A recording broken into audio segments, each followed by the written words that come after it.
I'm Geoffrey, welcome back to the Agamemnon campaign. This is going to be episode 2. Last time we left around game turn 66 when the incursions of the Trojans started, and these incursions continued periodically until, let's say, game turn 100 or even later. So we're at game turn 100 now, so every 10 game turns a wave of Trojans will come over with Paris and Hector, and then they'll get beaten up usually, and then 10 game turns later, they will do it again. They'll repeat it. And so this is the map at game turn 100. As you see, we have consolidated an alliance in most of Greece, including many of the islands. The Trojans have consolidated their own alliance, and Lycia is against us. The Amazons are on our side. That's a good thing. And so that has formed the battle lines, and the battlefront right now is in the island of Euboea, which is in the middle of the map. So I'm going to show that's where it is. So I'm going to show you there are two enemy armies now. There's Hector is besieging Eretria, and another army with 14 units nearby at the moment. And here is the Troad. So the Troad, as you see, is completely under enemy control. All these factions are enemy factions. They have some armies here, including Paris of Troy. And they're controlling the Asian side of the Aegean. We have some fleets here. They're trying to come over. That was Odysseus and Achilles, but they get destroyed as soon as they go over. They cannot even land most of the time. So let's come back to this area where the Trojan incursions kept happening. So there are these two enemy armies near Chalcis and Eretria. Hector is in Eretria, and he's laying siege on Eretria. We have a Mycenaean hero inside. Here's Hector. And the hero inside is called Agathon. He has a decent army. He has some heavy units, lots of spearmen and lots of javelin men, and some giants.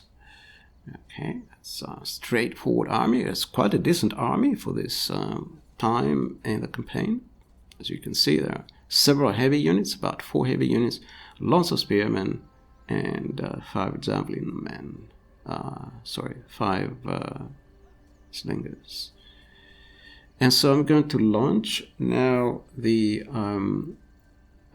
battle. Going to go out and do this as it happens. It's a little bit late at night. I hope I don't sound too tired. And I've just been trying out the new patch that came with the DLC. Okay, and diplomacy is so different. You have to relearn the game now. Anyway, let's go back and load the battles. By the way, the campaign is on hard difficulty. The battles are also on hard difficulty. If you were wondering, just as a reminder.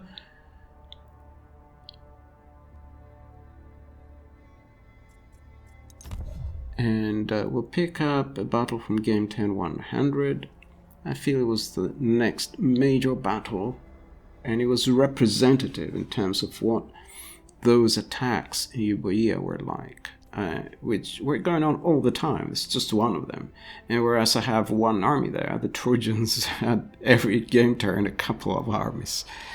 So it was pretty hard. This part of the campaign. This middle part was quite hard. Okay, you see we've got a question mark. Hopefully everything will load up all right, because now after the patch maybe not everything matches to what was there before. So you see on the left our army, on the right is the Trojan army. It has lots and lots of javelin men and slingers and so on. It has some harpy fiends, which are excellent units, I think, if used properly. So here's our army. I'm going to explain to you, it's pretty straightforward, but I'm going to explain to you what I'm doing and how I'm thinking. So because the AI basically has the upper hand on micromanaging. Every unit has its own brain, basically, whereas I have only one brain, and I can pay attention to one unit at a time, one thing at a time, really. Yeah. But for the AI, every unit has its own brain and can act independently. So how do you get around that? The way I get around it in all Total War games is that I have a large body of men, for example, the spearmen, or it can be pikemen, that are a pin down unit. They're just pinned down the enemy. So I make a large body of these and I put them in the middle. I use some missile units, for example, here the slingers, but it can be musketeers and other mods or whatever, to draw the enemy towards my spearmen or pikemen. And then once they're pinned down, I use other units to flank. That's because, I use basically a couple of fast units to flank because I cannot focus on everyone. So here you see all the spearmen at the front, except for this unit. All the other units are very basic. This one unit is a little bit better. And behind them I have these heavier units. So the spearmen will be on guard, but if any of them get routed, then I have these heavier units as a second line, and they will go in and fill the gaps. And if the front lines don't get routed, then I have the option, if the front line is holding, I have the option, I can either use them as flankers, or I can go and reinforce the front line. So here are some giants with my general, with my hero. And here are the rest of those heavy units. You see they're mostly on the flanks, kind of. So 2 units on this flank, 2 units on the other. And so that's the basic unit. I don't have any fast flankers. I think I only have there at the back 1 fast unit of flankers. So these flankers will not be very fast. But I have a trick up my sleeve. Because the garrison of Eritrea is coming over. And you can see them over there. And so the garrison is going to work as a flanker. The entire garrison, I'm going to hide them in the trees. And that was my plan, in case. When the enemy army is pinned down, then they will attack them in their flank and, in the rear, hopefully. That was a plan. Didn't quite go as planned, and you will see why. So I'm slowly marching towards the Trojans. I have the upper ground, which is nice. The Trojans are deploying there below. The Trojans have an advantage in missile units, so what I have to do is put the spearmen in the trees so they're slightly protected from the enemy missiles. And then I have to try to fire my missiles when the enemy is crossing the open ground. And then once they're in the trees, then I have to withdraw my missile units, the slingers, and put them behind the spearmen. That's the plan. And then pin them down with the spearmen, hit with the missile units any of the enemy that's out in the open, this open area you see there. And hopefully this flanking unit will not be detected, this flanking army, the reinforcements coming from Eritrea. And they can hit them in the flank. The problem is if you see the timer at the top in the center, there are only 10 minutes in the battle left, and we have not even deployed. So we not only has the battle not started, we have not even deployed. There's 10 minutes of this battle left. So Shogun 2 had very fast battles. These are ultra fast. These are super fast. And I think the reason is that the AI, basically, its huge advantages in micro controlling every single unit, whereas you cannot control every single unit. You only have one brain. You don't have a brain for every unit. And so it has an advantage if the battle is fast because you cannot control your units effectively. That's how it works. But in real arms, of course, you had officers who could take care of things, and you wasn't the general giving commands to every soldier or something. So it's a little bit unfair on the human player. But otherwise, the AI, I guess, will not have much of a chance. So now we set up our units here. These are the flanking units. I'll try to maybe advance them a little bit, but not too far forward so they don't get detected. And I'm waiting for the commander of the garrison to arrive. He's on his way. He's taking his time.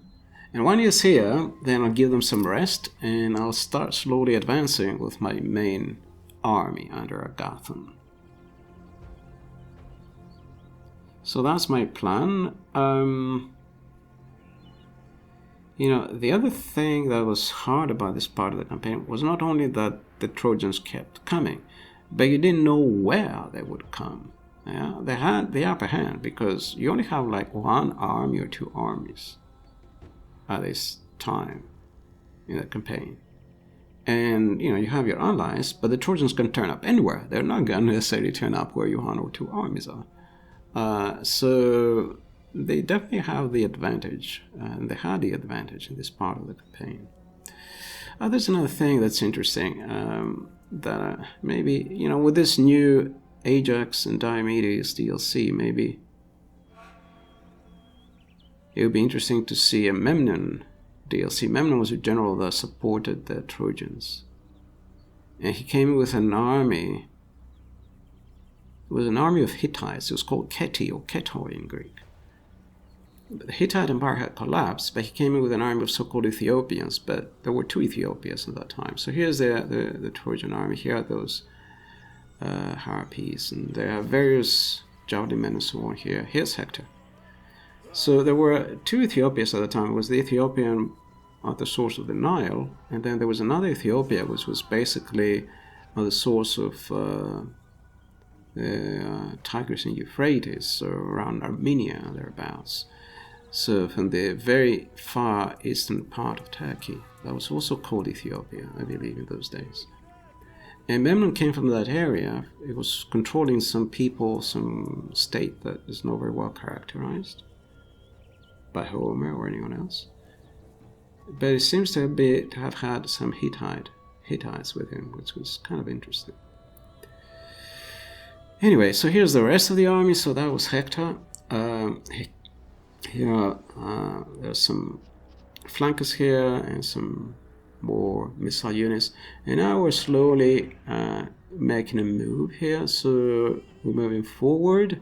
Our reinforcements are hiding in the trees. And what I want to do is to put the missile units in such a position that they can fire into the open ground. So when the enemy missile units try to cross the open ground, they'll be hit by missiles. But the spearmen have to be in the trees, so the spearmen are protected from enemy missiles because they don't have much armor. At least these spearmen don't have much armor. So Hector has detected our movements, and he's kind of rearranging his men to, you know, maybe he feels it's a better position there. I don't know if the AI has detected the second army that is coming as reinforcements. Hopefully it has not been detected. So I'm hiding the spearmen in the trees. Okay, the enemy skirmishers are already making a move, and they're probably within range, so I can hit them now with my slingers. And also some, you know, on the flankers, some of the melee units are moving forward. So what I'm going to do now, when they get in the trees, I'm going to withdraw. Okay, I'm going to withdraw my slingers. Okay, it's breaking up a little bit because the armies are so big. Okay, I'm moving forward the spearmen. Okay, I'm moving forward the spearmen. The slingers are not moving. I'm going to show you here, there's a little bit more open ground. Let's have a look at the battle here. So we're not stuck in the trees. So here the slingers are behind, the spearmen are at the front. And here they've engaged some axemen, double-handed axemen, some chargers, but now the chargers are pinned down. And some enemy units are trying to flank me, you see. But hopefully now I can flank them. So you see the reinforcing army is now moving forward. Now the enemy is pinned down, I can move forward. However, unfortunately, the enemy army is already routing.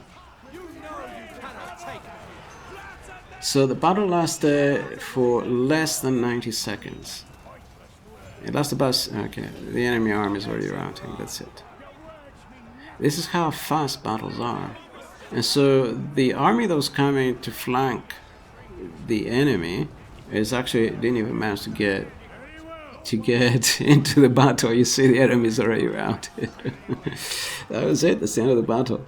I'm sure there was less than 90 seconds from the moment, you know, the first missiles were exchanged to this point. It was no more than 90 seconds. These battles are incredibly fast. So here's Hector, and here's some of my men.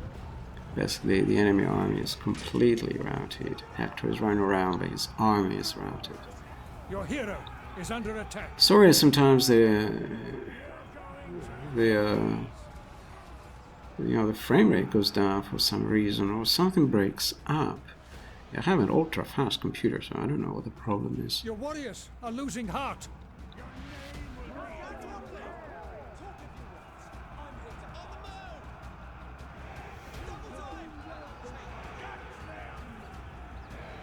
So there, everyone is trying to kill those chariots, and there's another unit that's with the chariots, some giants or something. They are the only enemy units still in good order, and Hector's running around.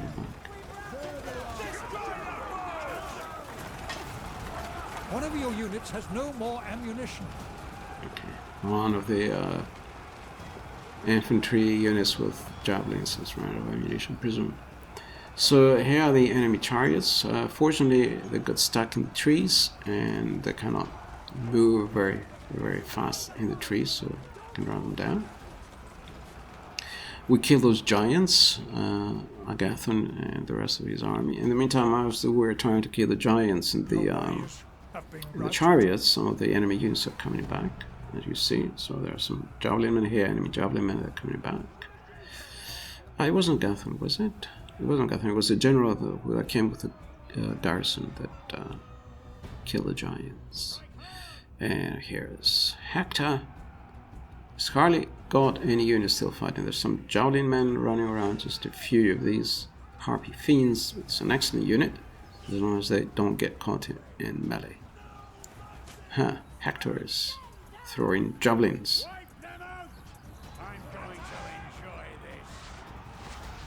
It's just him and the harpy fiends against everybody. So Agamemnon now charges Hector. Hit him hard and he's running off. And our giants are brushing the harpies aside.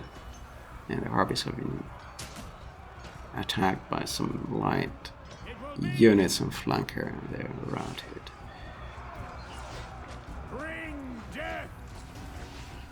So that's it. I don't know who is this. Must be some unit still fighting somewhere.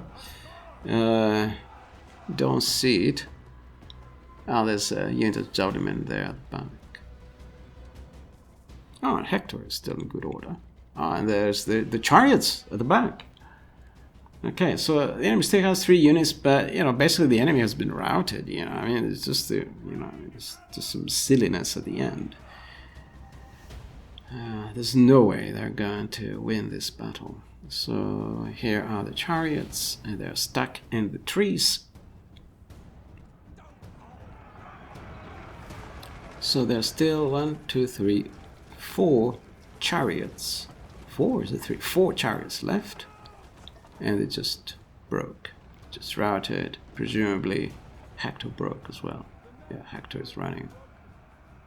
So that was a battle. So the whole battle, even including this kind of running down the routed units, it was no more than about 5 minutes, even including this part. So, thank you for watching. I'm sorry I don't have the results. This just closed the battle, but I checked and I haven't kept the results of this battle. But it was clear what happened. Yeah, it's nothing mysterious. Okay, so end the battle. And I mean, you see some of it here. Basically, the enemy army was routed or run off. Thank you for watching.